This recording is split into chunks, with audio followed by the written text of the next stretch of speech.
그 반대 신문에 앞서서 한 가지만 확인하고 질문하도록 하겠습니다. 지금 방금 증인께서 총체적 일정을 대신해 달라는 취지로 이해했습니다. 이렇게 진술하셨다고 하셨어요.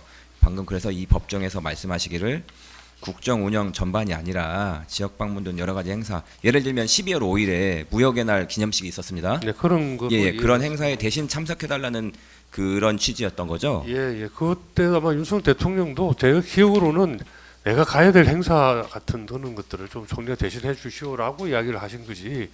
무슨 뭐 국정 운영을 총리가 앞으로 대신하라 이런 식으로 이야기하신 건 제 기억에는 아닌 것 같습니다. 그건 하여튼 물리적으로 대통령이 각종 행사를 가셔야 되는데 그게 이제 계엄도 하고 했으니 뭐 여러 가지로 바쁠 테니 앞으로 좀 총리가 좀 더 많이 좀 대신해 주시오 이런 취지로 이해를 했습니다. 그래서 그걸 제가 총체적인 단어를 조사받아 쓰는데 그 총체적인 것이 마치 국정 전반에 관한 것으로 아마 질문하셨는데 그건 아닙니다. 그건 제가 조사받는 과정에서 총체적인 단어를 썼다는 것은 제가 생각하는 총체적이라는 것은 각종 그 대통령께서 참석하셔서 격려하시고 뭐 이렇게 좀 하는 그런 행사들이 많이 있지 않습니까? 그런 행사들을 말씀드린다.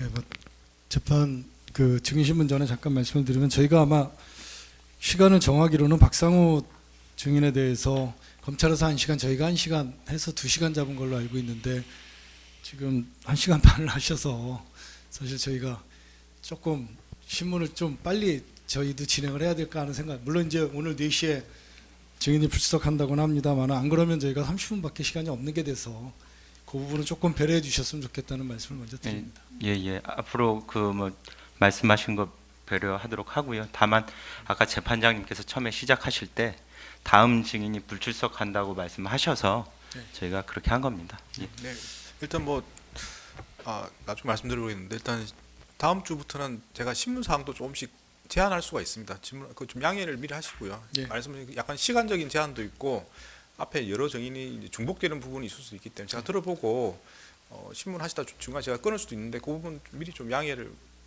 구합니다. 네. 네, 오늘 주 신문 사항 중에서 먼저 한 2가지 정도만 그 확인하고 하겠습니다. 반대 신문 사항 혹시 예. 아까 좀 증인, 예, 피고인 측 변호인이 신문을 좀 하겠습니다. 네. 그 서명 문제가 아까 검사님께서 여러 가지 물어보셨는데 서명이라는 말이 처음에 증인께서 대접견실에서 나오는데 뒤쪽 배에서 누군가 서명을 하고 가시지요라는 이야기를 들으신 거고 네. 그때 이제 서명 지난번 강의구 실장에 의하면 뭐 사인 이런 말을 썼다고 합니다. 그런 이야기를 들으신 거고 그 후에 국무회의라고 볼 수 있는지 없는지를 떠나서 회의에 참석했다라는 의미에서 서명을 할 수 있는 거 아니냐 이런 이야기할 때도 또 서명 이야기가 나온 거고요. 네. 그렇죠? 근데 이제 증인이 들으셨다는 그 서명이라는 말이 제가 지금 증언을 들어보기에 한 2번이나 3번 정도 그런 서명 이런 말들이 나온 것 같은데 처음에 들으셨을 때 누군가 뒤에서 서명하고 가시지요라고 할 때 그것은 피고인이 말한 게 아니라는 거는 그거는 분명한 겁니까? 네, 그거는 제가 기억하는 바로는 제가 총리님 목소리를 잘 알기 때문에 예. 일주일에 뭐 2-3번씩 듣는 목소리라서 총리 목소리는 아니었고요. 예. 예. 그 다음에 이제 회의에 참석했다는 의미에서 서명을 할 수 있는 것은 아니냐라는 제가 그 아까 말은 정정을 했습니다. 현장에 정정을 했는데 그 네, 말 자체가 정정하셨는데 제가 들었는지 안 들었는지 정확하게 처음에 증인 예. 말씀하실 때는 기억상 그런데 검사님께서 그런 피고인의 진술을 보여주니까 아, 그런가 보다라고 지금 말씀하시는 거 아닙니까? 그럼 그거 외에 또 서명과 관련해서 피고인이 이야기하거나 아니면 다른 사람이 이야기한 부분이 있습니까? 별로 그렇게 심각하게 서명에 대해서 막 갑론을박하거나 논의가 더 길게 있지는 않았습니다. 그럼 처음에 서명하고 가시지요라고 이야기했을 때 하고 예. 나중에 지금 증인은 기억이 없다가 검사님이 물어보시니까 그런 것 같다고 말씀하셨는데 피고인이 서명 참석했다는 의미에서 서명 정도는 할 수 있는 거 아니냐라고 이야기한 거하고의 이 시간적인 간격은 얼마나 됩니까? 그렇게 오래 만약에 그런 말씀을 하셨다면 올해 글쎄요. 하여튼 저 상황이 그냥 금방 가는 상황이라서 다들 나가려고 그러다가 서명 이야기가 나와서 주춤하고 또 시간적으로 보면 굉장히 긴 시간으로 지금 그렇게 되지만 제 느낌으로는 빠른 시간에 진행된 일이었고 모르겠습니다. 그게 언제 알겠습니다. 그 이야기 있었는지 그 이야기 자체가 지금 기억이 희미하기 때문에 시간이 그 CCTV 22시 43분 09초 쪽을 한번 재생해 주시겠어요? 22시 43분 그 증인 22시 43분 09초쯤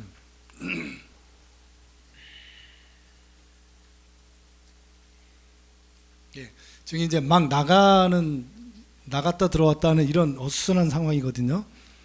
근데 증인도 그렇고 다른 분들도 나가려고 하다 증인이 지금 의자에 앉으려고 하시잖아요. 나가려고 하다가 지금 들어오시는데 요 그림으로 봤을 때 잠깐 세워주시면 이 화면에서 나오는 것으로 봤을 때 아까 증인이 서명하고 가시죠라고 들린 게 뒤쪽에서 들렸다라고 반대편에서 들렸다고 하셨습니까? 그 들렸다는 방향이 대접견실 나가는 문 쪽입니까? 아니면 대통령 집무실하고 연결되는 집무실 쪽입니까? 쪽으로 저는 느끼고 집무실 쪽에서 들렸다는 그럼 집무실 쪽에는 맨 끝에 통일부 장관 서 있고요. 저 타이밍이 아니고 서명하고 그 가셔야죠 전입니까? 하는 거는 또 윤석열 대통령께서 들어가시고 난 다음에 이야기. 그 소리 들리고 나서 지금 들어온 겁니까? 아니 이거는 아마 그 서명 때문에 들어온 게 아니고요. 제 기억에는 서명 이야기는 윤석열 대통령께서 퇴장하시고 집무실로 들어가시고 난 다음에 장관들끼리 좀 앉아 있다가 일어날 때 그때 서명 이야기가 있었고 저거는 왜 나가다 들어왔는지 모르겠지만 글쎄요 나가던 장관을 붙잡을 수 있는 사람은 윤석열 대통령이 뭐라고 한마디 또 해서 들어온 게 아닐까라고 추측을 합니다. 추측하는데 이거는 정언이 아니고 정언이 설명하는데 서명 이야기는 어쨌든 대통령이 계실 때가 아니고 안 계실 때 서명 이야기가 그럼 나왔던 이 화면이 아니네요. 네네. 예. 알겠습니다. 그럼 그 다음 확인해 보겠습니다. 국무회의록 증인께서도 보신 적 있죠? 네. 일반적인 국무회의록은 국무위원들 이름이 부등문자로 다 새겨져 있고 거기에 서명하는欄이 있는 게 아니고 그 국무위원이 참석했다, 불참했다 이것만 표시되어 있지 않습니까? 죄송하지만 일반적으로 국무회의를 하고 이제 이 방망이를 두드리고 나면 별도로 그 문건에 대해서 장관들이 직접 서명하지는 않습니다. 아마 전자적으로 근데 전자서명이고요. 예. 지금 말씀드린 것처럼 국무회의록이라는 종이 문건에 특별히 따로 장관들께서 서명하는 건 아니죠. 국무위원들이. 예, 따로 서명하지는 않습니다. 예. 그렇기 때문에 이게 계엄과 관련해서 서명하라고 하는 것인가라고 증인이 생각하셨다는 거죠. 예. 그리고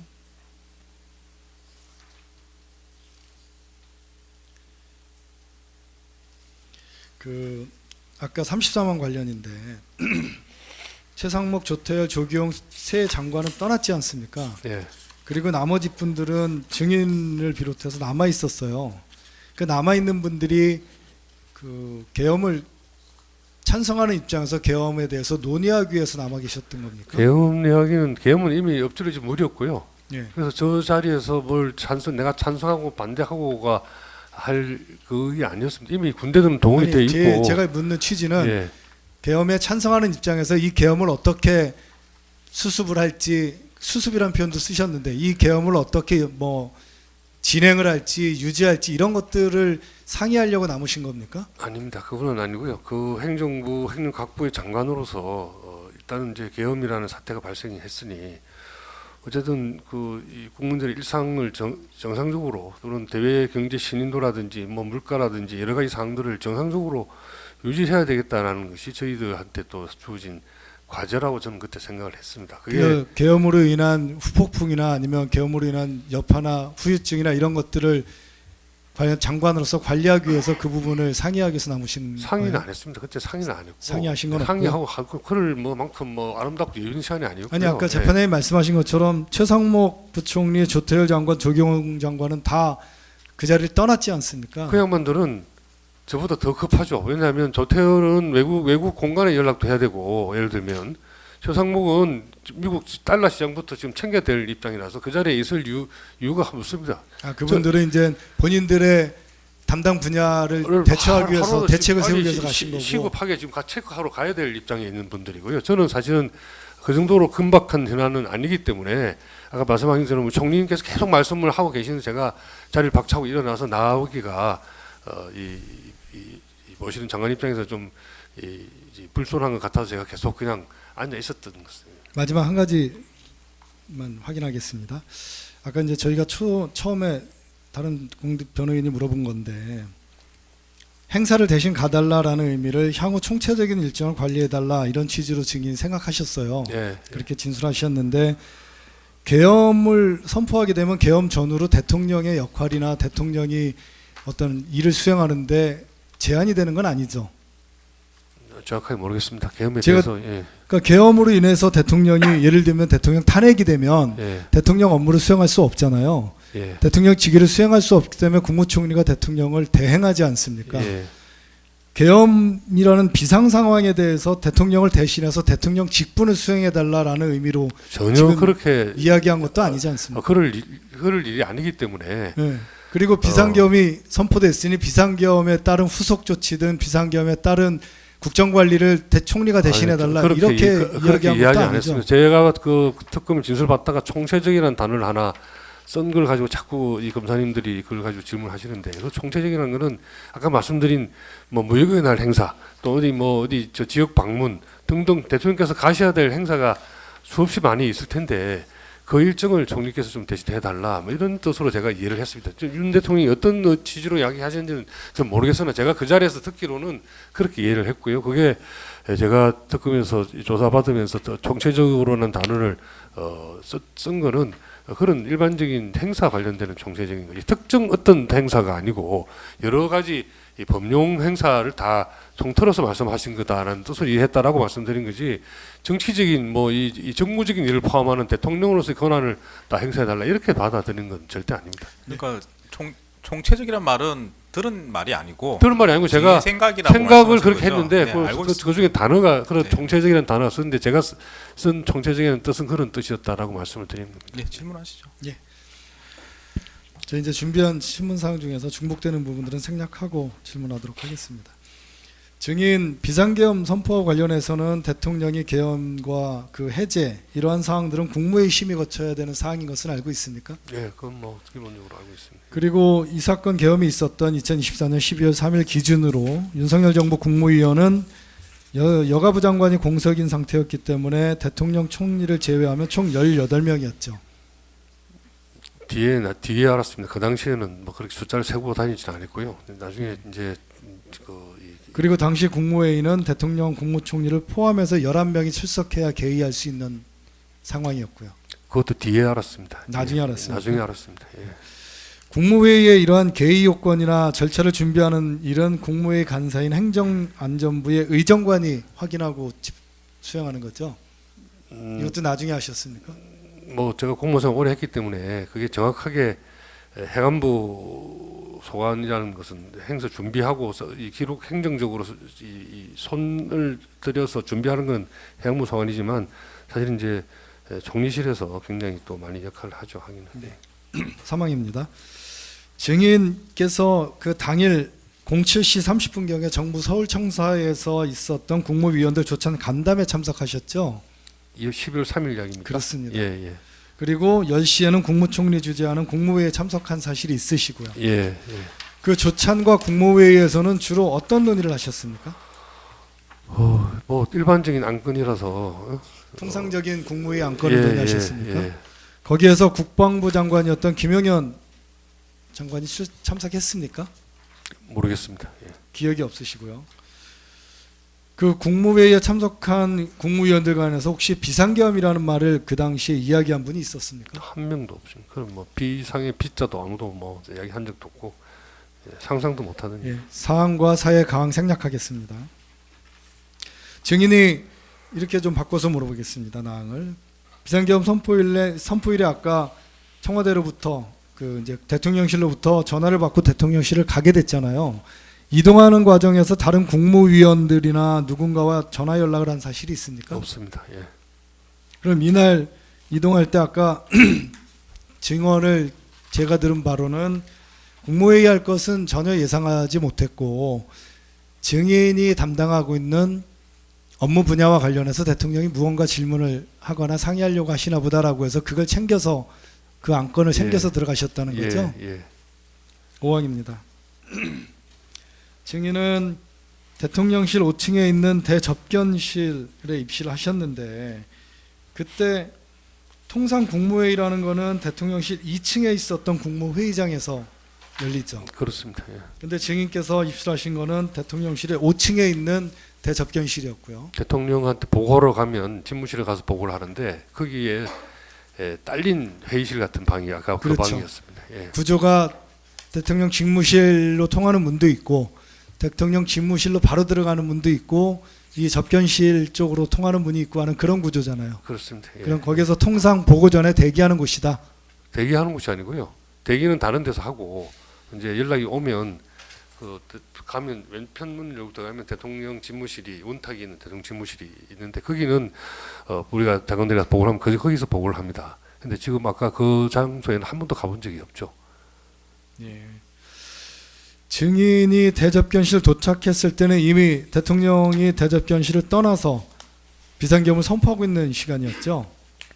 맞습니까? 아까 그 사진 동영상 보시면 제가 문을 열고 들어가기 직전에 아마 거의 같은 제보다 조금 1, 2초 앞에 대통령 집무실에서 여러분들이 나오십니다. 나오셔가지고 그게 않고 제가 문을 열고 들어갔을 때는 한 10수명의 여러분들이 서 있거나 앉아 있거나 아주 막 찡그리는 얼굴 표정을 하고 저는 그 장면부터 봤어요. 사실은 제가 본 거는 아까 저 동영상은 제가 들어가기 3분 전부터 나와서 아마 보시는 분들은 잘 이해를 못하겠지만 저는 그 문을 열고 그것도 처음 들어간 방문을 열고 들어가는데 저는 사실은 아름답게 윤석열 대통령이 최상무 부총리나 한두 명하고 업무 이야기를 하다가 뭐 부동산 시장 상황이나 여러 가지 여러 국토부 장관도 한번 부릅시다라고 해서 부른 줄 알았어요.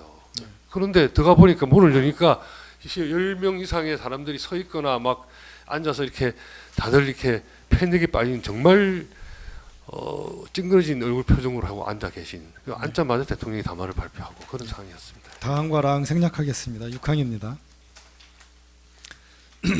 증인이 보시면 22시 23분 39초부터 24분 13초까지 대접견실 책상에 놓여 있는 문건을 읽고 있는 것으로 확인이 되는데 해당 문건은 어떤 문건입니까? 라는 질문에 아까 검사님 물어보신 것처럼 피가 끓는 심정으로 표현이 적혀 있던 게 기억납니다. 담화문을 인쇄해 놓은 문건을 본 것으로 생각한다. 이렇게 진술하신 적이 있죠. 예. 그리고 그 문건에 대해서 그거 외에 다른 문건들을 혹시 본 기억이 있으십니까? 글쎄요, 별 기억이 안 나는데. 아까 보신 거는 담화문인 것으로 보입니다. 근데 담화문 제 외에 옆에 다른 복지부 장관 조경 장관이 앉아 있었고요. 제가 들어가니까 안쪽에 이불 들어갈 필요 없이 문간에 자리가 있으니까 중간에 앉았을 거 아닙니까?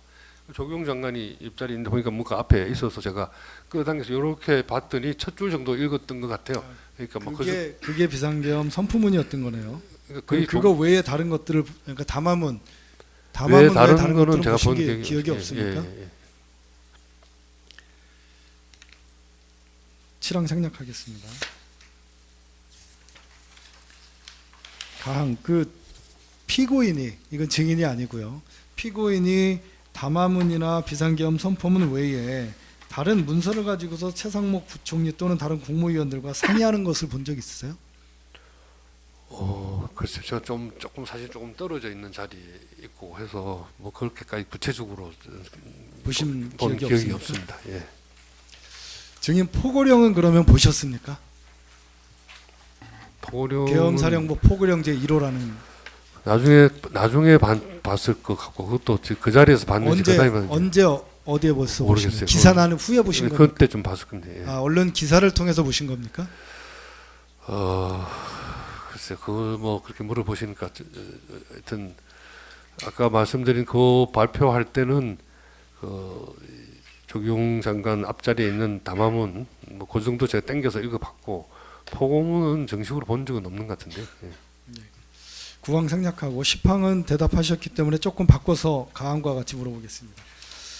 그 아까 이제 대통령이 피고인에게 내가 어디 가야 하는 일정이 있는데 그 일정을 총리님이 앞으로 챙겨주셔야겠다 이렇게 이야기를 했다고 예. 합니다. 내가 어디 가야 하는 일정이 있는데 그러면서 총리 외에 그러면 다른 국무위원들에게도 무엇인가 지시하는 것을 들은 적 있으세요?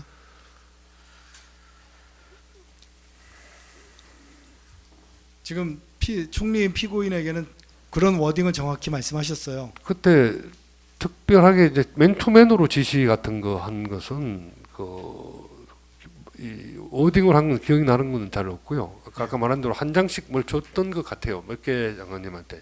분명한 건 최상국 장관한테 준 거는 제가 분명히 기억이 나고 이 부분 뭐 최상국 장관이 어떻게 얘기하는지 모르겠지만 저는 그걸 본 기억이 있습니다. 있고 다른 장관님한테는 몇 분한테 주신 것 같은데 어느 장관님이 받았는지는 모르겠어요. 그래서 저도 국토부 장관한테도 줄 건지 하고 약간의 이제 긴장이랄까 뭔가 좀 이렇게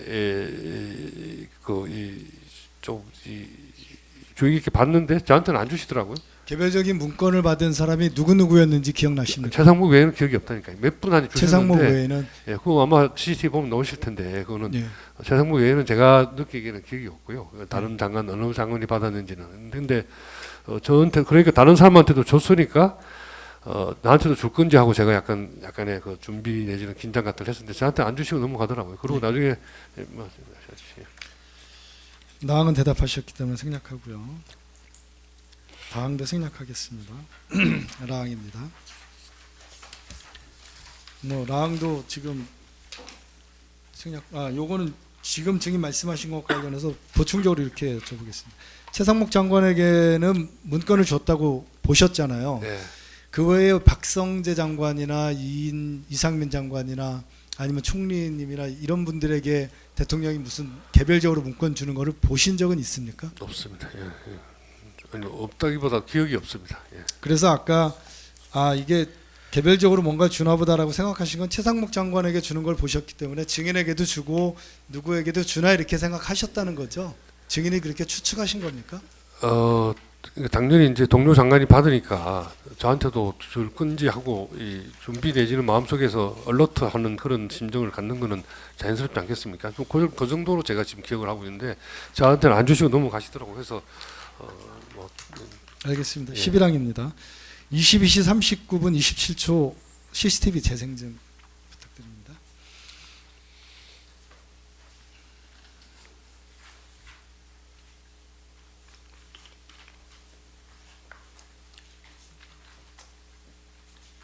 증인 저 끝에 이상민, 박성재 두 분 보이시죠? 예. 지금 강희구 실장을 불렀거든요. 자, 불러서 이상민 장관에게 갑니다.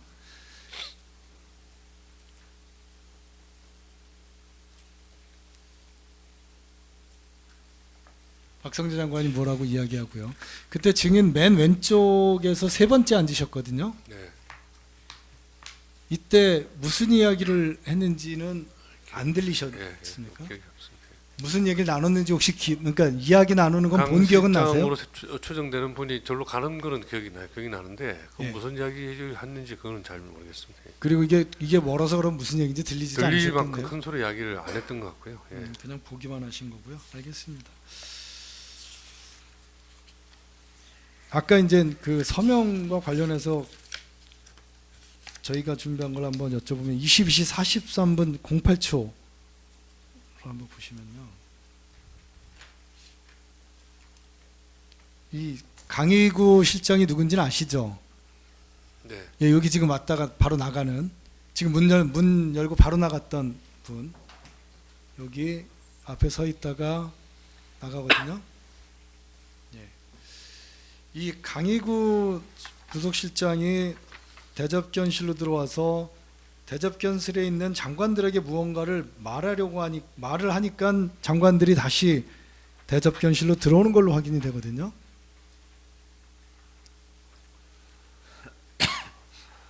기억이 잘 안 나시나요? 제가 기억하는 거는 서명하셔야죠 하는 이야기. 예, 그게 어느 요 상황 잠깐만요. 요 상황에서 서명을 하셔야지라는 말이 나왔습니까? 그걸 제가 정확하게 그러면 강희구 실장이 서명하고 가셔야 되는 거 아닌가요?라는 말을 했는지는 이것도 역시 기억은 누군가가 네, 이야기했다라고 누군가라고 했고, 하셨는데 그분이 강지구 씨인지 아닌지는 제가 모릅니다. 지금 이 화면을 보시면 아직 저희 그 진술 조서를 한번 보여드리겠습니다. 화면이 윤석열 전 대통령이 퇴장하기 전의 화면이었습니다. 방금 예, 화면이. 예, 예, 예. 그러니까 아까 조금 전에 진술하셨을 때는 그 이야기는 윤석열이 퇴장한 후에 쌓인 이야기 나왔다 이렇게 말씀하셨거든요. 저는 그렇게 기억을 합니다. 그러니까 예. 지금 화면이랑 좀 다르게 말씀하시는 거라 한번 화면이 정리해 지금 보시죠. 녹음이 안 되기 때문에 지금 근데 저게 그 뒤에도 아마 또 나가려 그러다 주춤한 장면이 아마 있지 싶은데 제 생각에는 저거는 서명 때문에 다시 나가려다 들어온 게 아니고 윤석열 대통령이든 누군가가 또 이 장관들 발길을 멈추게 하는 말씀을 워딩을 하셔서 가다가 선 거지. 제 기억에는 서명 이야기는 저 대통령이 계실 때는 안 했던 걸로 저는 기억을 합니다. 예. 근데 그러면 제 기억이 틀릴 수도 있겠지만 어쨌든 저는 지금 그렇게 지금 생각을 하고 있고요. 예. 증인 한번 보시면 조사 받으실 때 증인이 진술한 부분이거든요. 똑같습니다. 서명을 하고 가셔야 되는 거 아닌가라는 말을 듣고 모든 장관들이 들을 정도로 크게 말해서 장관들이 대접견실로 다시 들어오는 상황인데 그 목소리가 강희구 부속실장인지는 몰랐습니다. 지금 영상을 보니 그 목소리의 주인공이 강희구 부속실장인 것 같네요. 이렇게 진술하셨어요. 그러니까 증인이 이제 지금은 더 오래돼서 기억이 영상을 보셔도 잘 기억이 안 난다고 하시는데 이 당시 진술할 때 이렇게 진술하실 때는 기억이 나셨던 겁니까? 아니요. 근데 저 때 조사 받을 때 그게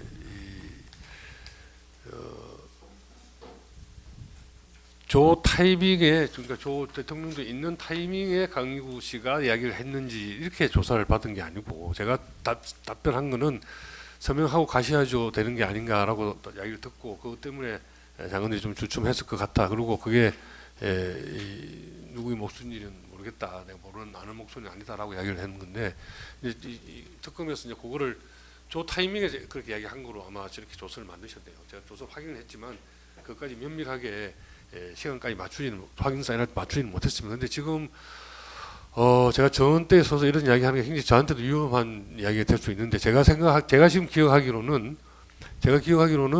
적어도 서명하고 가야지 하는 이야기는 대통령 계실 때는 안 했던 것 같아요. 한번 22시 43분 08초 이전 영상부터 한번 쭉 한번 보시는 게 보시죠. 어떨까 싶습니다. 조금 더 전의 모습부터 나가다가 다시 복도에서 다시 들어오거든요. 나가다가 다시 들어오는 두 분이 있을 겁니다. 아마 제가 기억에.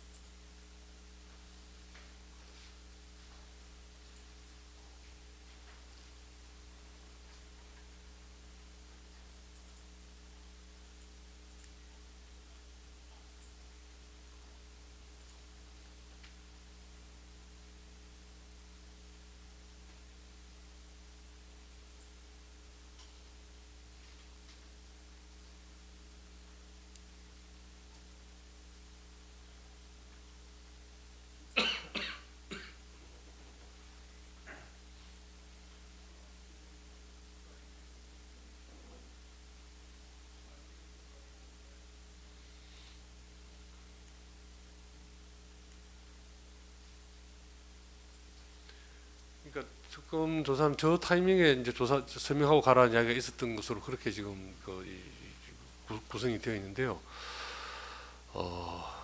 또 한번 대통령 안 계시는 장면도 한번 좀 더 봤으면 좋겠습니다.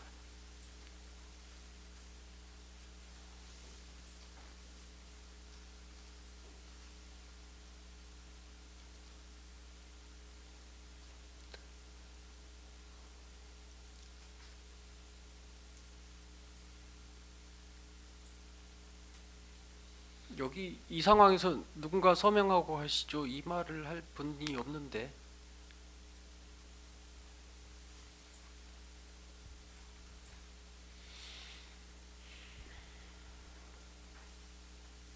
지금 10명의 국무위원들만 앉아 계신 거거든요. 서 계시고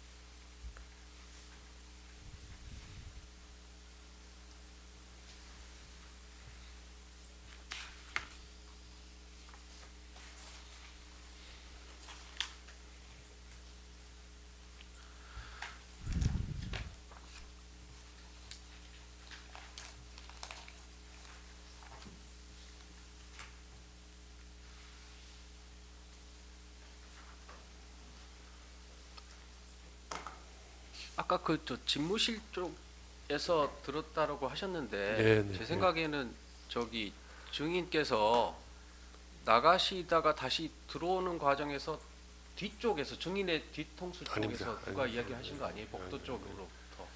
아니, 이렇게 다들 문 쪽으로 가다가 뒤쪽에서 제 뒤쪽에 들었지 다시 돌아서 오다가 그 뒤쪽이니까 문 쪽에서 한 이야기는 아니었던 거고요.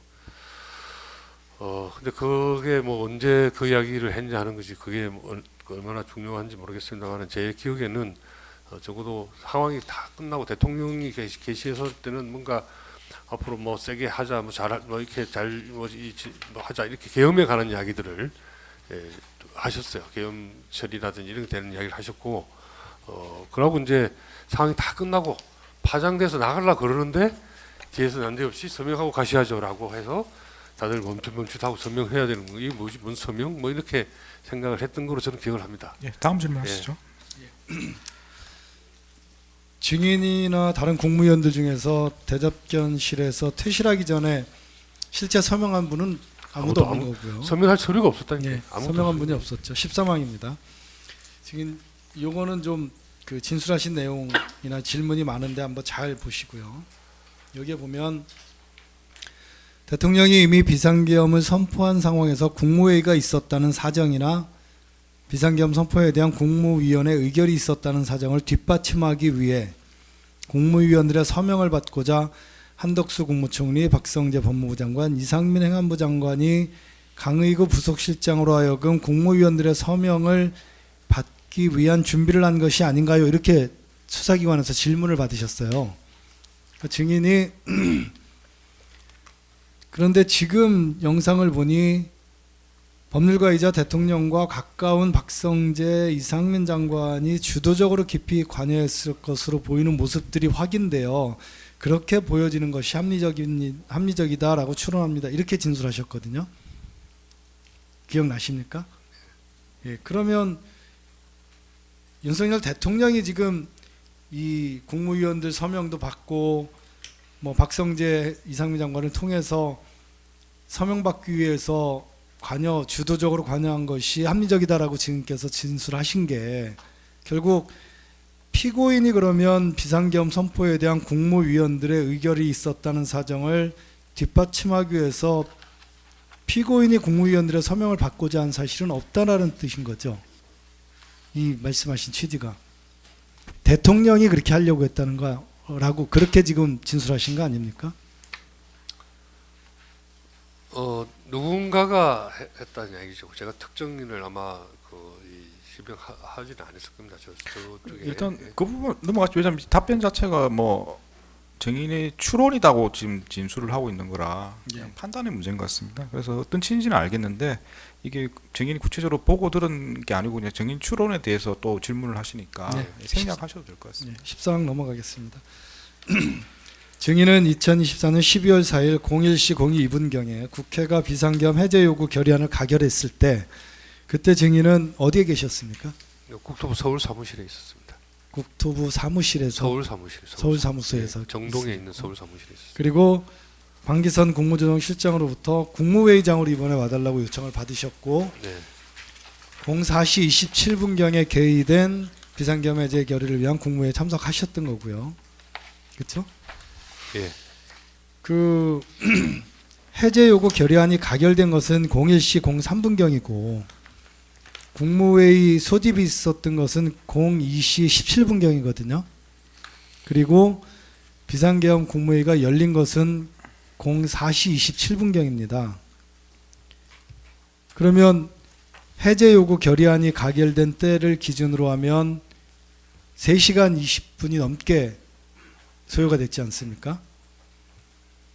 왜 이게 이렇게 오래 걸렸는지 혹시 증인 아시는 내용이 있어요? 제가 알 수 있는 것이 있지 못합니다. 예. 알 수 있는 게 없다. 그러면 가항입니다. 증인은 비상계엄 해제 요구 결의안이 가결된 01시 03분경부터 국회에서 정부로 해제 요구 결의안이 통지된 것은 02시 02분경이라는 건 알고 계세요? 모릅니다. 예. 나항입니다.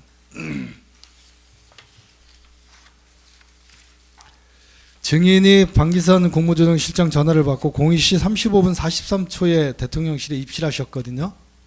그리고 이때 다른 국무위원들도 계속해서 대통령실로 모이고 있는 상황이었던 거죠. 네. 왜냐하면 그 세종에 계신 분들도 있었고. 뭐 다른 분들은 모르겠습니다만 사실 제가 그 우리 서울 사무실에 있다가 계엄 이제 해제 국회 의결을 보고 조금 더 상황 뉴스를 보다가 집으로 퇴근하려고 지나가는 길에 솔직히 말하면 반포 부근에서 반포대교를 건너서 방기선 실장의 문자를 받았습니다. 그러니까 용산까지 금방 갔죠. 네. 제가 제일 먼저 도착한 이유가 바로 거기 있습니다. 네, 다행입니다. 증인 피고인이 국회에서 해제 요구안이 가결되었기 때문에 해제를 해야 한다고 대통령을 설득했다. 이에 따라서 계엄 해제를 위한 국무회의 심의를 해야 한다. 이렇게 발언하는 거 들은 적 있으시죠? 예, 그렇게 말씀하시는. 그리고 증인은 총리의 지휘하에 비상계엄 해제에 관한 안건을 만들고 안건 번호도 따고 하는 시간이 30-40분 정도 걸린 것 같다. 이렇게 진술하신 부분도 있거든요. 예, 맞습니까? 맞습니다. 예. 그러면 적법한 국무회의를 열기 위해서는 안건을 상정하고 안건 번호를 부여하는 것이 절차상 꼭 필요한 절차였던 거죠. 네, 예, 예. 방 생략하겠습니다. 17항입니다. 비상계엄 해제 국무회의 이후에 국무위원들 간의 비상계엄 선포 전 회의와 관련하여 국무회의라고 볼 수 있는지 여부에 대해서 논쟁이 있었죠. 아까 검사 측 답변에 예. 저희는 답변 드렸습니다. 예. 그때 이상민 장관이 비상계엄 선포 전에도 의사 정족수를 갖췄고 충분한 논의가 있었으니 국무회의가 맞다. 이렇게 말하는 것을 들은 사실이 있으시고요. 제가 기억은 안 나십니까? 아니 정확하게 들었다 안 들었다라고 이야기할 만한 기억이 없습니다, 사실은. 예. 이 당시에 이렇게 진술하신 것이 기억이 잘 안 조태열 나십니까? 장관이 국무회의는 아니다라고 세게 이야기한 기억이 나고, 그것은 기억이 나시고요. 예, 이상민 장관이 한 이야기는 저 자신 있게 이 자리에서 법정에서 정언할 만큼 또렷하게 기억이 남지. 그럼 이렇게 국무회의로 볼 수 있는지 여부에 대해서 악유가 됐을 때, 논쟁이 붙었을 때 피고인은 국무위원들에게 뭐라고 이야기한 게 있습니까? 없습니다. 예. 피고인이 국무위원들에게 비상계엄 선포전에 참석하신 분들은 남아보세요 이렇게 말한 사실은 있습니까? 글쎄요, 지금 뭐 그것도 기억 안 나십니까? 예, 마치겠습니다. 네, 제주 신문 필요하신가요? 저기 두 가지 정도 제가 네, 좀 물어보시죠. 네. 그 증인의 그 증언 주심을 할 때 증언 내용을 조금 더 명확하게 하기 위해서 네. 특검에서 조사받았던 조서를 기억 환기용으로 제시를 하면서 네. 여쭤보겠습니다. 그 22,750조.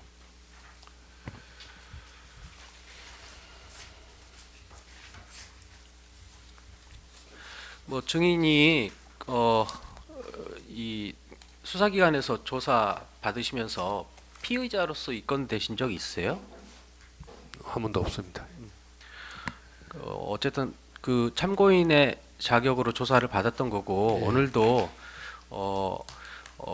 뭐 증인의 자격으로 이제 증언하시는 것이기 때문에 물론 이제 면전에 뭐 증인 말대로 존경하는 뭐 이 총리님 앞에서이기 때문에 부담이 되시겠지만 그때 내용 특검에서 조사받았던 내용과 관련해 가지고 당시 진술이 사실대로 진술했는지 그런 내용을 조금 확인해 주시면 될 것 같은데요. 예. 비상계엄 선포 이후이고요. 그리고 아까 그 이제 서명 논란 있고 난 이후에 조태열 장관과 최상목 장관은 조경 장관과 함께 나갔던 상황에서 증인은 이제 자리에 앉아 있었죠.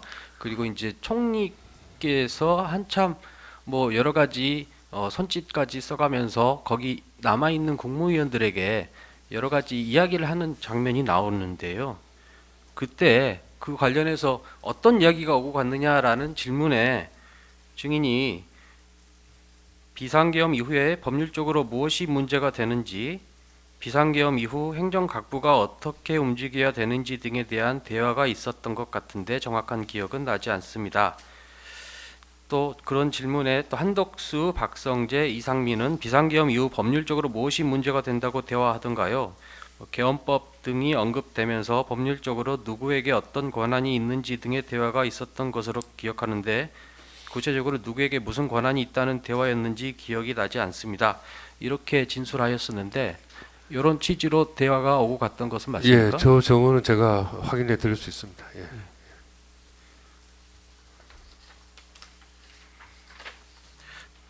다음으로 그 주신문 39항 관련된 건데요. 증인 그 이제 대통령실에서 나오셔가지고 그 법무부 장관 박성재 장관의 차를 타고 이동했다고 하셨잖아요. 어디서부터 어디까지? 문 앞까지 그러니까 대통령실 용산 대통령실에서 컨벤션 센터 컨벤션까지 한 2분 거리 2분 정도 거리인가요? 그러니까 아주 짧은 시간에 예. 타고 갔습니다. 그때 혹시 뭐 아까 대화하는 이야기를 하셨던 거고 네, 대화 네. 내용은 뭐 뉴스를 검색하신다거나 그러지는 않으셨습니까? 아니요, 그렇게 안 했습니다. 그냥 예. 그 일단 대화만 태워줄 거냐 말 거냐 뭐 그런 이야기 좀 했고요. 그 다음에 저보고 30분 정도 걸렸다 뭐 그런 취지의 이야기를 했습니다. 그리고 아까 해제 국무회의 때 이제 저 피고인 총리인 피고인과 함께 여러 이야기를 하던 중에 피고인께서 그러니까 총리죠. 근데 국토부 일반 이야기를 하셨다라는 이야기를 하셔가지고 아니요, 국토부 일이든 경제 전반에 관한 일이든 일반적인 이야기를 하셨던 것 같다라고 기억하고 제가 뭐 계엄 상황이나 국토부를 특정한 건 아니고요. 특정한 건 아닙니다. 예. 제가 아까 저걸 할 때 아마 속기하실 텐데 국토부 현안이든 경제 상황에 관한 것이든 일반적인 대화를 나눴다라고 기억이 됩니다라고 말씀드렸고요. 특정 사안에 대해서는 잘 기억이 안 납니다. 그러니까 뭐 특히 계엄 상황은 아니었던 것 같습니다. 계엄 상황에 관한 대화는 아니었던 것 같습니다. 예. 네, 이상입니다. 네, 제 반대 신문 필요하십니까? 아니요. 한 가지만 예, 먼저 하시죠. 네네. CCTV 잠깐 다시 재생하겠습니다. 아까 지금 증인 말씀으로는 이 상황이 뭐 어떤 논쟁이 있었던 상황이 아니고 그 국무총리인 피고인이 뭐 일반적인 대화, 일반적인 뭐 국정 운영에 관한 말씀을 하셨던 것으로 기억한다 이렇게 증언을 하셨는데 그게 맞습니까? 예, 그렇게 기억을 합니다. 예, 저때 우리 총리님께서 무슨 이야기를 하시는지 지금 제 기억에는 없습니다. 그러니까 무슨 이야기냐면 기억에 남을 만큼 막 이렇게 상황에 관한 이야기, 특별한 이야기나 이런 이야기를 안 하셨던 것 같습니다. 네, 근데 CCTV를 조금 보시면 이제 국무위원들만 가고 총리인 피고인만 남아 계시고 이제 최상목 장관이 뭔가 좀 고개까지 흔들어가면서 피고인 쪽으로 강하게 얘기를 하는 모습이 보이고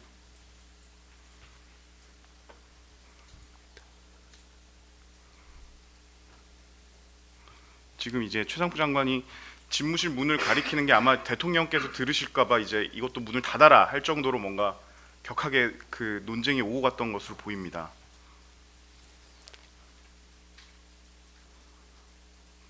그리고 계속 그 최상목 장관이 이제 피고인을 향해서 무엇인가를 얘기하고 있고요.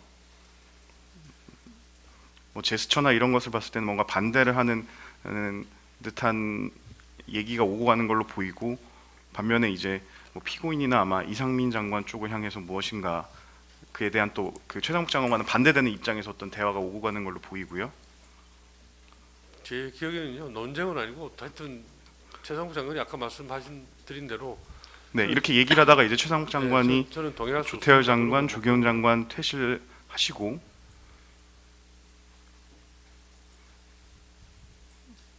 이후에도 보면 이제 그 총리 피고인께서 또 그 상황에서 뭔가 얘기를 하시니까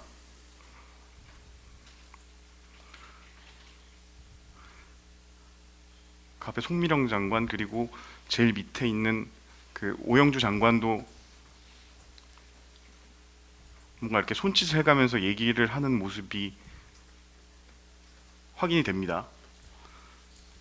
근데 만약에 그냥 통상적으로 일반적인 얘기였다면 이렇게 그 제일 연장자시고 국무총리인 피고인이 얘기를 하는 동안에 이렇게 최상목 장관이 고개를 흔들거나 문을 닫아라 이런 얘기를 한다든지, 아니면 이 국무위원들 중에도 비교적 그 나이가 좀 연배가 어린 것으로 보이는 송민영 장관이나 오영주 장관도 이렇게 피고인에게 뭔가 항의하는 듯한 그 모습이 나올 수는, 반대되는 입장에서 어떤 제스처가 나올 수 없는 상황으로 보이거든요. 그래서 이게 통상적, 네. 제 기억에는 이건 이제 저는 정인으로서 아까 선서도 했지만 실체적으로 제가 알고 있는 걸 정확하게 실체 진실 파악을 위해서 정언을 하고 있는데 1년 가까이 된 상황이고요. CCTV를 보면서 그때 일을 다 기억해내라고 하는 것이 사실 굉장히 무리한 일이라서 제가 함부로 말씀을 못 드리겠습니다. 제 기억에는 그날 제 머릿속에 송미령, 오영주 한 이야기는 한마디도 기억이 안 남아 있습니다. 무슨 이야기를 했는지, 왜냐하면 이게 특별한 이야기 아니었던 거죠. 그러니까 기억에 남을 만큼 그 비상계엄을 한 긴박한 상황에서 다른 부처 장관, 송미령 장관, 오영주 장관이 한 이야기가 내 머릿속에 안 남아 있는. 이런 긴박한 상황인데 그러면 그러니까 별로 중요한 이야기가 아니기 때문에 기억이 안 남아 있는 겁니다. 그거는. 그거를 그렇게 단정하실 수 있나요? 아니, 제 기억이 없습니다. 구체적인 워딩은 생각 안 날 수 있지만 그 최상목 장관이 동의할 수 없습니다. 예. 그런 취지와 같은 내용으로 오영주 장관이나 송미령 장관이 이야기한 상황은 아니었나요? 글쎄, 그거는 제가 기억할 때는 기억이 없습니다. 정확하게. 없는 기억을 지금 그렇다고 이야기하기는 어렵고요. 예, 마무리하시죠. 예. 네. 예, 이상입니다. 네. 제 반대 신문은 필요 없으신가요? 그러면 뭐.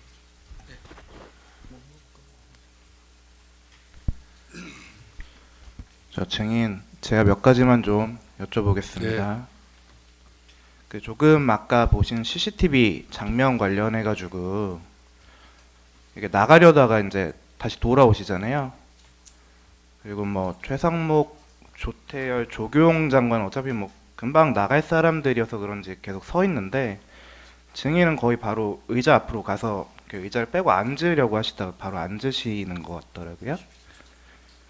뭐 얘기가 길어질 것 같아서, 뭐 아니면 그 자리에 오래 있을 것 같아서 그렇게 바로 앉으신 겁니까? 아니면 뭐 이렇게 오래 서 있는 게 불편해서 바로 앉으신 겁니까?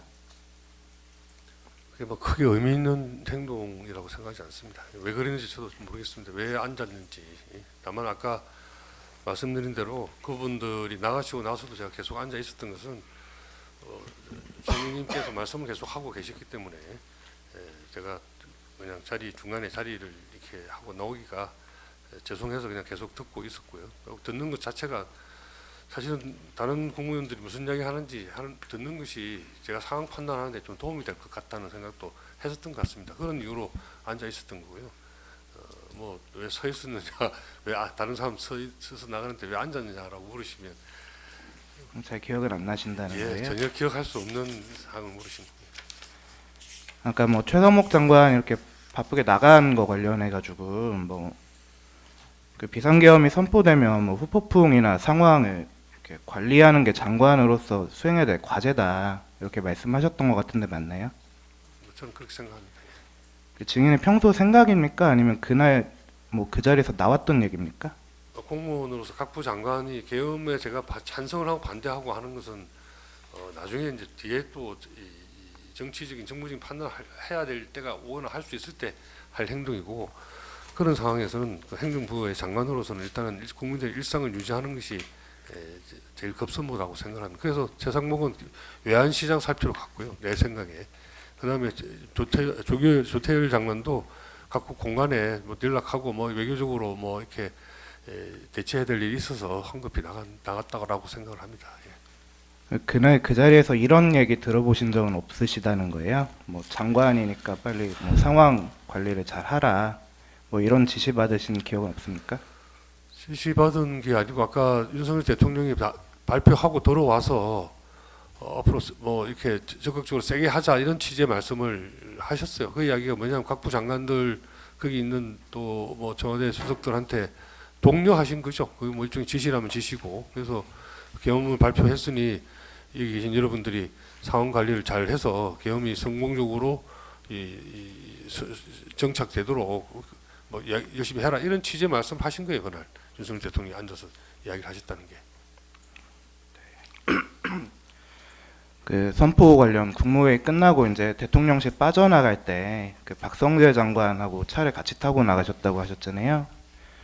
그러면서 뭐 박성재 장관이 뭐 선배님 차 같이 타고 가시죠 이렇게 얘기했다고 하셨는데 뭐 친한 관계 자연스럽게 있습니까? 엘리베이터를 같이 탔습니다. 근데 차 있으셔요? 그래서 차 없는데 그랬더니 어떻게 하시려고 그래서 좀 태워주세요. 그래서 그 앞에까지 일단 자기가 과천까지 가니까 제가 집이 그쪽인 줄 압니다. 아마 박 장관이. 그래서 뭐 저까지 그까지 태워드릴까요? 그래서 됐습니다. 저는 제 차가 요 앞에 와 있습니다. 그리고 내보고 하여튼 자기 먼저 와 있었다고 뭐 한참 있다 오셨다고 뭐 그렇게 이야기를 하십니다. 네, 뭐 그거 여쭙는 건 아니고 박성재 장관이 뭐 선배님이라고 부르고 뭐 그 집이 어딘지도 알 정도면 꽤 친한 관계로 보이는데 맞습니까? 예, 그렇습니다. 예. 그럼 박성재 장관 목소리 어떤지 기억하시겠네요? 알죠. 예. 아시죠? 그리고 이상민 장관은 어떻습니까? 뭐 친분 관계가 좀 있습니까? 뭐 그렇게 가깝지는 않습니다. 예. 뭐 목소리는 구별할 수 목소리는 있습니까? 구별할 수 있습니다. 예. 아까 뭐 서명 관련해서 나가려는데 뭐 저 안쪽 뒤통수에 다 대고 서명을 하고 뭐 가시는 게 어떻냐 뭐 이런 얘기 나왔다고 말씀하셨는데 네. 뭐 박성재 목소리 뭐 이상민 목소리 뭐 둘 중에 해당되는 게 있습니까? 아까 말씀드린 대로 누군지 잘 모르겠는 목소리. 제가 박성재 장관 목소리도 알고 이상민 장관 목소리도 압니다만 어쨌든 제가 그때 느끼기에는 누군지 모르는 사람이 한 이야기다. 박성재가 했거나 이상민이 했으면 아, 이 박 장관이 했네, 이상민이 했네라고 기억을 하고 있을 텐데 그렇지 않고 목소리만 지금 기억이 나거든요. 그래서 제가 모르는 분의 목소리였다라고 말씀드리겠습니다. 박성재 장관, 이상민 장관 뭐 피고인 국무총리도 아닌 다른 사람이었다 그런 취지시죠? 제가 알기로 제가 기억으로는 그렇게 기억으로는요? 목소리 주인공을 모르는 사람으로부터 목소리가 그 서명하고 가시죠 하는 목소리가 있었다. 그 해제 국무회의 직전에 그 총리인 피고인하고 옆자리에 앉아서 뭐 대화를 아까 하는 걸로 이렇게 CCTV에 나왔는데 뭐 일반적인 국토부 업무 이야기를 한 것 같다 이렇게 말씀하신 국토부뿐만 게 아니고 일반적인 경제 현황이나 이런 일반적인 이야기를 했을 거다라고 국토부 이야기를 꼭 집어서 총리님께서 저한테 여쭤보셨을 것 같지는 않고요. 아마 전반적인 뭐 경제 상황이나 이런 이야기를 하지 않았을까. 왜냐하면 그날 총리님하고 무슨 이야기 나누는지 지금 제가 정확하게 죄송하지만 기억이 별로 안 남아서 뭐 기억이 안 남았다는 것은 특별히 기억할 만한 내용이 아니었다라고 생각이 되는 겁니다. 예. 한 가지 더 여쭤보자면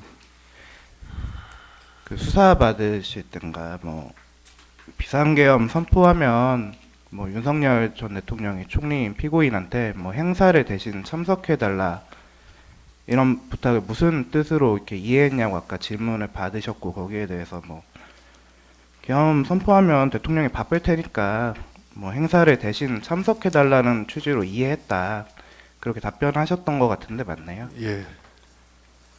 증인 의견을 좀 여쭤보자면 뭐 비상계엄을 선포하면 대통령이 바쁠 일이 뭐가 있습니까? 글쎄 뭐 전국 관리도 해야 되고 뭐 여러 가지 일이 많지 않겠습니까? 그건 제가 굳이 이 자리에 답변할 내용은 아닌 것 같습니다. 예. 왜 여쭤보는 거냐면 그 네. 전국 관리를 대통령이 해야 되니까 바쁘다고 생각했던 거면 그럼 피고인은 그 외에 뭐 일반적인 행사를 참석해 달라는 뜻이 되는 거고 뭐 그게 아니라면 뭐 전국 관리를 뭐 피고인한테 맡기겠다 뭐 이런 취지로 이해될 수 그 있을 자리에서 것 같아서 제가 이해한 거는 아까 전자로 여러 번 말씀드렸지만 여러 가지로 뭐 바빠서 못 나가든 안 그러면 계엄 상황에서 못 나가든 다녀야 될 행사를 총리가 좀 대신 다녀주시오 이렇게 제가 이해를 했습니다. 예.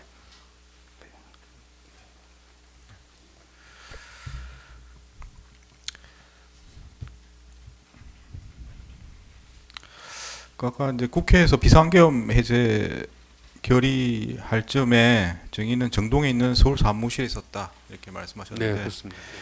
뭐 그 진행 경과를 뭐 TV나 뭐 인터넷을 통해서 다 보고 계셨죠? TV 생중계를 보고 있었습니다. 그 답변하실 때 아까 말씀하신 게 이제 국무위원들도 12.3 비상계엄의 피해자다 이렇게 말씀하셨습니다. 뭐 말씀하시는 게 뭐 수사도 받게 되고 변호사 비용도 들게 되고 뭐 이런 이야기를 하셨던 걸로 제가 기억이 됩니다. 그런 말씀을 윤석열을 상대로 하셔서 말씀하시는 건 제가 이해가 할 수 있을 것 같은데 지금 비상계엄으로 어떤 일이 벌어진지 다 보신 거 아닙니까? 그죠? 그 정인이 이제 비상계엄 선포 후에나 도착했다. 뭐 그런 이유로 그렇게 말씀하시는 건지 뭐 잘 모르겠습니다만은 지금 일반인 국민들의 입장에서는 장관이면 국정 운영에 관여하는 최고위급 공무원입니다. 그렇죠? 어떤 분들은 비상계엄 선포 후에도 반대한다거나 동의 못하겠거나 소수의 국무위원들은 그 말씀도 하신 걸로 알고 있습니다. 정의는 그 자리에 가가지고 아무 말씀도 안 하셨죠. 국회에서 상임위나 본회의에서 그런 입장을 밝힌 바가 있고요. 제가 아까 그런 말씀을 드린 것은 왜 못 말렸냐는 뉘앙스의 제가 말씀이 계셔서 마무리하겠습니다. 예, 제가 말씀을 드린 거고요.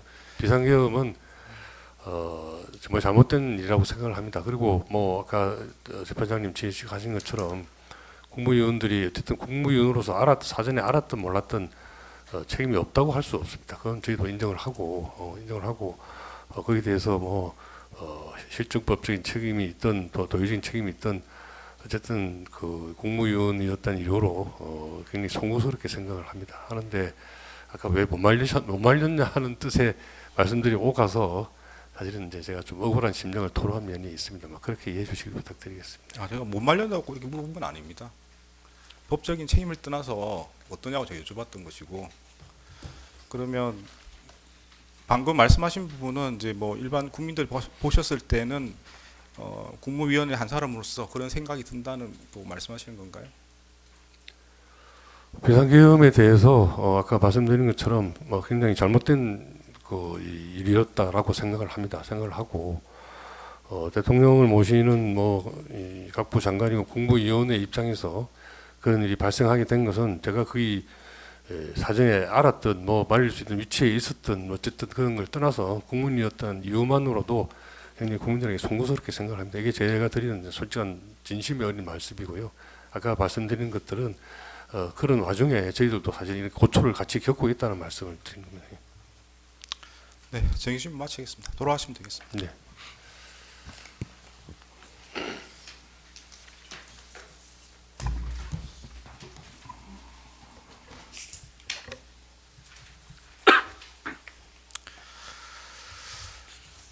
네, 지금 그냥 바로 정리하고 마무리하면 될 것 같습니다. 네.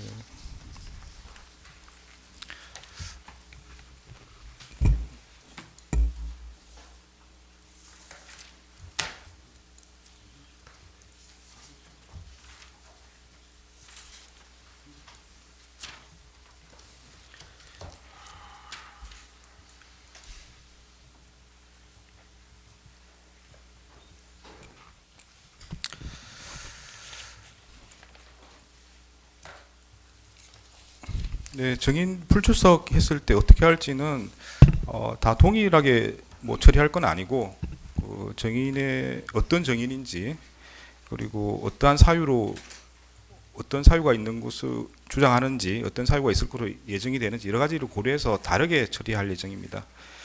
그 이상민 정인이 제출한 내용은 불출석에 정당한 사유가 되지 않는다고 보입니다. 따라서 이상민 관련해서는 정당한 사유 없이 불출석한 것으로 봐서 과태료 500만 원을 부과하고 네, 구인영장을 발부하도록 하겠습니다.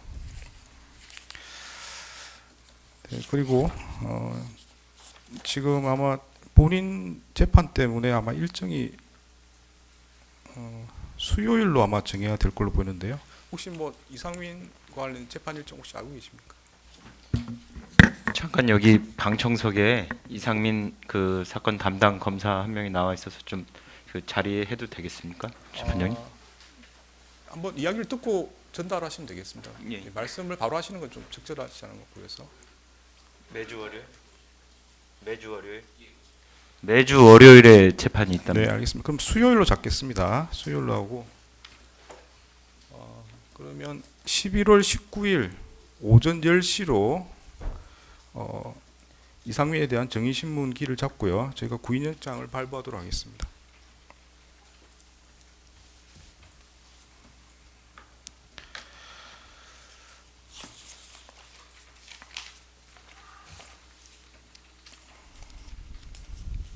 네, 다음 기일과 관련해서 말씀드리겠습니다. 다음 기일은 이제 원래는 오전은 11월 10일입니다. 월요일 말씀드린 거고요. 오전은 송미령에 대한 정인신문이 있고요. 네, 오후에는 원래 김용현에 대한 정인신문을 하려고 했는데 김용현 본인의 재판 일정 때문에 진행이 안 될 것으로 보여서 기일을 바꿨습니다. 그래서 이제 다음 주 기일이 오후 기일이 문제인데 준비가 가능하시면 그때 서정 조사를 했으면 합니다.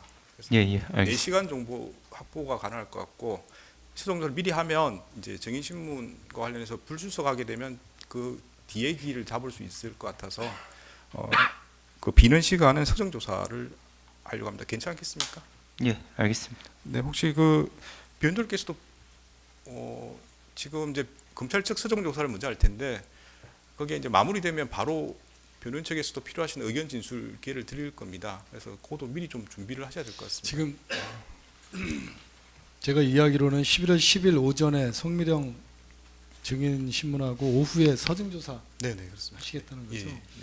근데 서증조사도 사실 검찰에서 어느 범위까지 하실지를 저희가 좀 알면 오늘같이 예를 들면 최상목 장관 같은 경우도 저희도 최상목 장관의 진술 조사나 이런 걸 좀 더 다시 한번 검토해서 의견을 좀 밝히고 그 진술 중에 저희가 강조하고 싶은 부분이 분명히 있는데 오늘 이제 급작스럽게 이루어지는 바람에 저희로서도 쉽게 대처하기가 어려웠는데 적어도 그냥 막연하게 서증조사가 아니고 어느 범위 내에서 서증조사가 예를 들면 누구의 진술 조사에서 이루어진다 정도를 좀 알면 저희도 그거에 맞춰서 단계적으로 준비를 하면 좀 더 효율적으로 변론할 수 있지 않을까 싶습니다. 근데 보통 다른 사건 같은 경우는 이제 일단 검찰에서 먼저 수정사를 다 일괄적으로 하시고 그 다음에 이제 의견을 뒤에 몰아서 하는 경우도 있습니다. 그래서 지금 말씀하시는 거는 이제 수정조사를 할 때 바로 이의를 하시려고 하시는 거, 뭐 이의나 의견을 말씀하시는 거예요. 오늘처럼 최상목 장관 불출석했을 때 서증조사를 하시면 최상목 장관에 대한 서증조사 부분에 대한 저희 의견을 바로 밝히기가 어려운 부분이 있는데 그러니까, 예. 추후에 밝히게 되면 이미 서증조사 다 끝난 후에 저희가 다시 한번 최상목 장관에 대해서 발표를 해야 되는 이런 문제가 있어서 네. 만약에 이제 저희는 이야기로는 통상 증인신문이 다 마친 후에 일괄해서 서증조사를 쭉 하기 때문에 그 서증에 맞춰서 저희가 이제 의견을 준비하면 되는데 지금 같은 경우는 뭐 앞으로 저희는 그래서 오늘 이상민 장관 불출석이 4시에 예정이 돼 있어서 급히 이제 저희 변호사님들이 가서 서증조사에 대비한 준비를 좀 하긴 했는데 이제 오늘은 안 하시게 돼서 넘어가지만 다음 길에 예를 들면 뭐 윤석열 전 대통령이나 김용현이나 이런 식으로 서증조사 예정이 되면 그 부분을 좀 집중적으로 준비를 하면 아무래도 재판부께서 이해하시기에도 검찰의 서증조사와 저희들의 그거에 대한 변론을 좀 더 효과적으로 대비해 보실 수 있어서 변론에 도움이 되지 않을까 싶습니다. 그래서 서증조사를 오후 내내 하신다고 하면 그 다음 주 월요일 날 하시는 서증조사에 뭐 예를 들면 증거기록 어디에서부터 어디까지라든지 이렇게 범위를 좀 정해 주시면 저희도 그 정도에 맞춰서 한번 준비하면 어떨까? 아니면 누구 진술 위주로 한다라든지 좀 구체적으로 주실 수 있으면 주시는 게 변론에 도움이 된다는 의견입니다. 근데 이제 뭐 말씀하신 방법이 가장 효율적인 방법이긴 합니다. 그러니까 바로 이제 설명을 하시고 의견 진술하시고 이렇게 하면 제일 좋긴 한데 실제로 재판을 할 때 방식은 말씀드린 것처럼 그냥 일괄적으로 하는 경우가 오히려 더 많고요. 그래서 이제 그때 이제 의견을 진술하시는 경우는 좀 드뭅니다. 그래서 제가 말씀을 드린 거는 이제 그런 일반적인 경우를 상정해서 말씀드렸는데 만약 변호인께서 이제 그런 식으로 진행을 원하시면 이제 뭔가 특정이 가능하신지 뭐 이렇게 좀 여쭤볼 수 있을 것 같습니다. 기본적으로 재판장님께서 말씀하신 대로 저희 서중조사 계획은 증거 동의한 부분에 있어서 이렇게 서중조사를 총괄적으로 하려고 계획하고 있습니다. 그래서 어느 부분에서 어느 부분까지 할지를 특정해달라. 그건 조금 저희가 근데 저희가 사실 부동의한 증인들은 지금 다 신문을 한 셈이고 나머지는 다 동의를 했지 않습니까? 그러니까 사실은 지금 말씀하시는 것처럼 동의한 증인 진술들, 정의한 진술들에 대해서 서정 조사하시면 네. 그러면 전체적으로 다 하실 수밖에 없는 건데. 전체적으로 하되 이제 그 김용현, 윤석열 등에 대해서는 부동의하셨기 때문에 거기에 대해서는 이제 서중 조사를 못 하는 거죠. 예. 예, 그렇게 생각하시면 될 것 같습니다. 저희가 그렇게 요청하는 이유 중에 하나가 이게 중계가 되기 때문입니다. 중계가 되면은 한쪽 입장에만 이게 중계가 됐을 때 그런 문제도 저희가 네. 무슨 우려하고 말씀인지 있습니다. 네, 예. 알겠습니다. 근데 그리고 이렇게 약간 뭐 범위를 정할 수 없을까요? 누구 진술이라든지 아니면 뭐 기록에 뭐 몇 페이지부터 몇 페이지까지라든지 이렇게 좀 정할 수 어차피 없을까요? 네. 저희가 그 재판장님 오전에 말씀하신 대로 그날 4시간 동안 모든 증거 서중 조사를 하기는 어려울 것 같아서 네. 저희가 지금 정하는 건 아니고 네, 오늘 돌아가서 예, 예. 정해서 변호인 측에 알려주든지 네, 네. 그러니까 의견서를 제출하든지 이런 예. 방식으로 하도록 하겠습니다. 뭐 변호인께서 말씀하신 것처럼 뭐 진술자를 특정하실 수도 있을 것 같고요. 예, 그렇게 아니면 해주시면 뭐 거기에 맞춰서 저희도 증인 신문 준비하듯이 네, 준비할 네, 수 네, 있으면 알겠습니다. 좋다는 말씀이에요. 예. 아니면 뭐 기록의 범위로 특정하실 수도 있고 네, 그건 뭐 알겠습니다. 편하신 대로 하시는데 변호인께서 좀 특정해서 하시면 준비를 해서 바로 이제 진술하시겠다는 거니까 네. 가능하면 가장 효율적인 방법일 것 같긴 합니다. 네, 말씀하신 부분은. 재판장님 또 형식적인 면에서 한 가지 말씀드리겠습니다. 네. 그 공소장의 등록 기준지가 잘못되어 있는데 그 피고인이 그걸 기억하지 못해서 저희 인정신문할 때 제대로 답변하지 못했는데 가족관계 증명서로서 등록 기준지 그 공식 서류를 제출하도록 하겠습니다. 아, 예, 서면으로 내시면 제가 네, 보고 그렇게 하겠습니다. 필요한 부분 정리하도록 하겠습니다. 서면으로 내시기 바랍니다. 네, 그러면 이제 다음 기일까지 다 이제 정리가 된 것 같습니다. 그러면 그 서정 조사 범위는 뭐 한 내일 정도 제출하실 수 있겠습니다. 아마 보시고 또 준비를 하실 시간 있을 것 같은데 한번 의논해 보시고 내일 중으로 범위를 특정해 서면을 내시면 변호인께서 그 내용 보시고 네, 의견 진술도 좀 준비하시면 될 것 같습니다.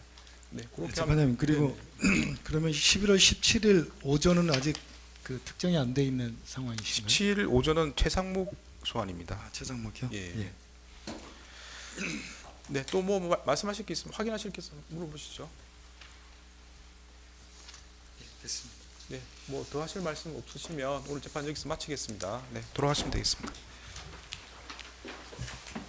아, 네, 한 가지만 더 말씀드리겠습니다. 혹시 월요일날 서정조사 뭐 다는 못할 것 같은데 한 부분은 바로 제출이 가능하시겠습니까? 어떠신가요? 예, 저희 동의를 했기 때문에 네네. 그래서 서중 조사 마친 부분은 제출하는 걸로 하겠습니다. 그러니까 지금 아마 서정조사 다 안 될 것 같아서 다는 예, 아닐 것 같고 예. 조사를 마친 서류는 법원에서 원래 받는 게 맞는 거니까요. 그래서 받고 CCTV도 조사를 했기 때문에 월요일날 CCTV 자료까지 같이 좀 제출하시면 그렇게 좋겠습니다. 하겠습니다. 네네. 예, 마치겠습니다.